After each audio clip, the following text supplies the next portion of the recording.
everybody, Harvey T from the morning show here. A big day in New Mexico on Tuesday, the 50th New Mexico legislature taking their seats. Joining us live here, Studio B, and she's somewhere in Santa Fe. I want to go to Janice Arnold-Jones. Janice, how are you? It's good to have you with us. Oh, well, thank you, Harvey T. And I think most of us are a little tired. Well, I guess so, and I heard seats were premium today. And I'm sure you've probably done a lot of standing, a lot of talking, and I missed your interview with Bob and Bob, but I'm going to get it. It's archived, and trust me, I'm going to be listening to every word. So it's great to have you here.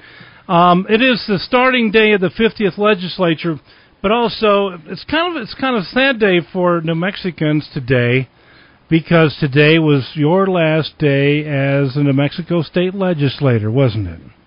Well, it was, and not sad. It was such an honor to serve, but you know what? It's the people's house, and I am just thrilled that Conrad James is representing District 24. You know, the body needs new blood all the time, and he is just going to be fabulous. Well, and I know you have a lot of faith in him, and I can appreciate that. Janice, what was the day like for you today? Can you kind of paint it out? I mean, there's a lot of things going on. The Tea Party was there. Governor Johnson was there. That was quite a little spar he had with someone in the crowd there today. And actually, that gentleman was Robert Lopez, someone with whom I went to high school with, and a regular participant in my Saturday morning meetings. And I thought Robert Lopez did a terrific job. But what happened when Governor Johnson was there is he did come back and answer questions and kind of lay out his national plan. And I can tell you that pretty much without exception, people did not favor his proposal on marijuana. Yeah. They just didn't. In fact, once that happened, the crowd for the Tea Party rally, which was really quite well done, a lot of excitement, but when he brought that up and he persisted, they just dispersed. But members of the Tea Party from clear across the state were setting up and getting ready to go. They had coffee out on the mall. It was really well done. There were lots of signs, and just plain folks were expressing what they wanted the legislature and the governor to do.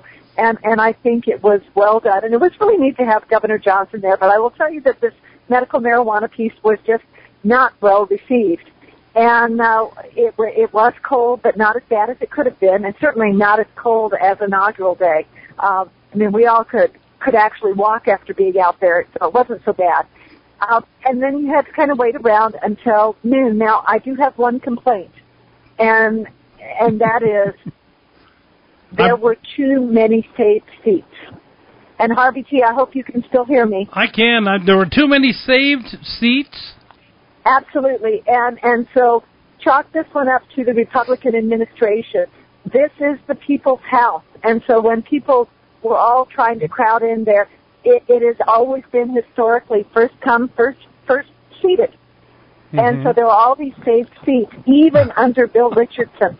They only allowed 10% of the gallery seats to be reserved. And so that I thought that was really unfortunate, because there were a lot of people who wanted to be there, and there were seats that went unused, which is very, so that was the only low point of the entire day. Of course, and I think I sent you the notes, the institution and the ceremony truly won out. You got the status quo. And so when 12:30 came and Diana Duran, our new Secretary of State, asked if there were nominations, the Democrats read off of their script and nominated Ben Lujan, and the Republicans read off of their script and nominated Tom Taylor. And at that moment, I knew it was done. I knew it was done. And it was on a straight party line vote. It was the only vote that was different was Andy Nunez's. And you have to vote. You can't abstain, so he voted present. and they're just, we're not, this is just sheer numbers that they're just, without anybody crossing over and without anybody standing up and nominating a third party, what you got was the status quo. Had a third nominee been in play, then you were looking at only a plurality and not a majority. But and was Janice, that interesting? Janice, don't you think that if Cervantes, somebody would have nominated Cervantes, it would have divided the Democrats and Tom Taylor would have won? Do you feel that way? That's exactly why they worked so hard to make sure that Cervantes released his votes. And I hear that he released those votes early this morning. But yes, that is exactly what would have happened. The Democrats would have been divided had the Republicans held, then Tom Taylor would have been elected. And this is, again, much of politics, much of policy making is about making sure you can count noses. And I can tell you that the Democrats were counting noses. Well, I tell you, I was scratching marks on every vote, and there for a little while I had to scratch my head. But I too, when there was no one else other than Mr. Lujan and Mr. Taylor, I felt too that the party line vote was there, and it was a little narrower. I thought it was going to be 37-33, but as you mentioned, Mr. Nunez voted present, which I thought was kind of sneaky. Either he's mad at both parties, or he just didn't want to commit. So I don't know. I'm going to bet that they had a very contentious caucus, and he had to probably get the consent of his caucus, because I'm sure he said, I'm not going to do this, and I want to abstain, but the rules don't allow him to abstain. And so anybody could have challenged this on the floor, and the speaker could have challenged it, but he chose simply to just go on. Very, very interesting bit of parliamentary procedure there. I thought that certainly when all the interviews were finally up and the sergeant-at-arms, tailored out that, the governor was present, you could see the excitement there. And, I took a great many snapshots of her in her speech, and every one that came out, she had a serious look on her face. I didn't snag one that really had a big, broad smile. She pretty much stayed on message. She was serious about the topics. It was like a lecture from a stern aunt today that, we got to get our house in order, and all of y'all are in trouble. Well, she was certainly pointed and actually to the point. I liked it, but she is very personable, and there were portions in the speech, her demeanor, her eye contact. She is. I don't know how it came across on tape, but in person, it was a very warm presentation. I agree, and the latter part of the half, you could tell when she was talking about kids, there was a sincere touch, very charismatic person, and you can tell she's strong, and what she had to say when she gave credit for one of the cases that was tried and, that she had prosecuted personally. You could tell her core beliefs are there, and so I think she is going to make a great governor. Well, I have to tell you, but I delighted in her taking on the superintendent today. She took on the educational establishment. She is proposing a 1.5% cut in administrative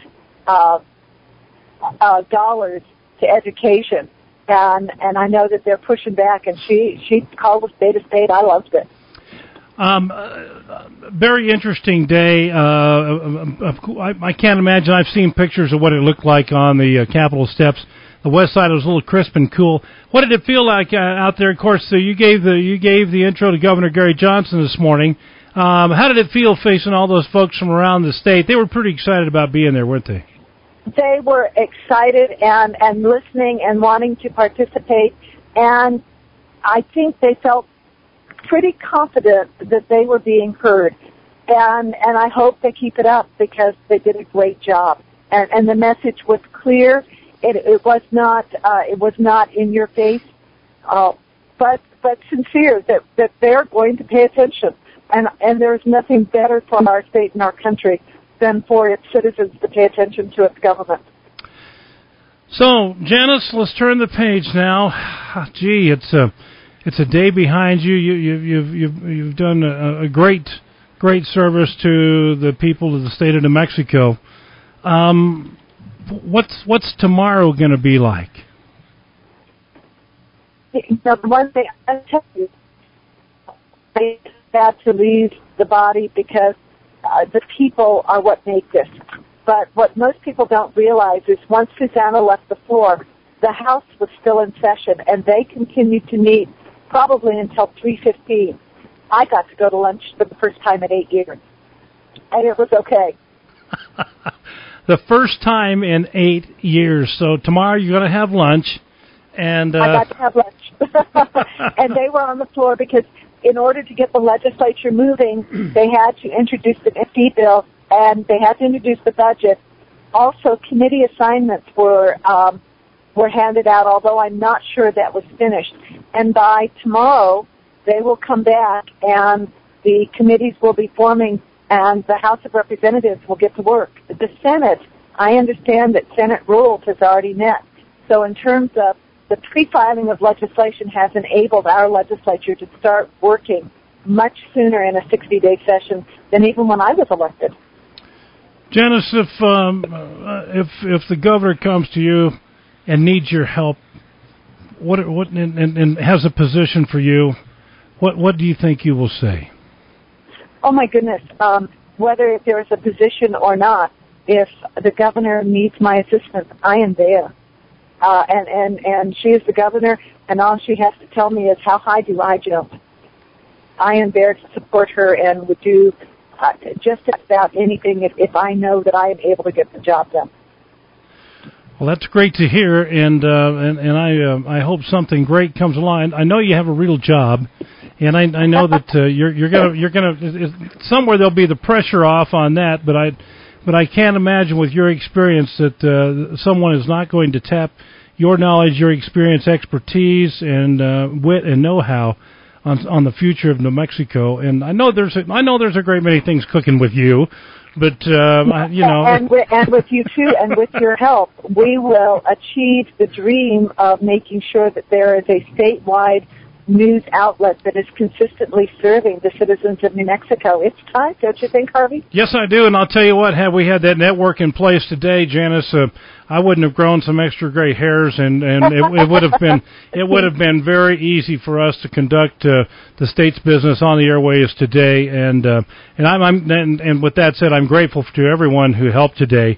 But there is a really true need for a network across the umbilical north, south, east, and west here in this state to get the people's business, the message across the state, get folks educated and informed about what's happening.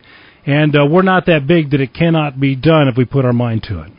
I know that we can do it, but I just know that when the northern part of the state does not know what the needs of the southern part of the state are, or vice versa, and you get some of these, slick politicians trying to do a deal, everybody loses.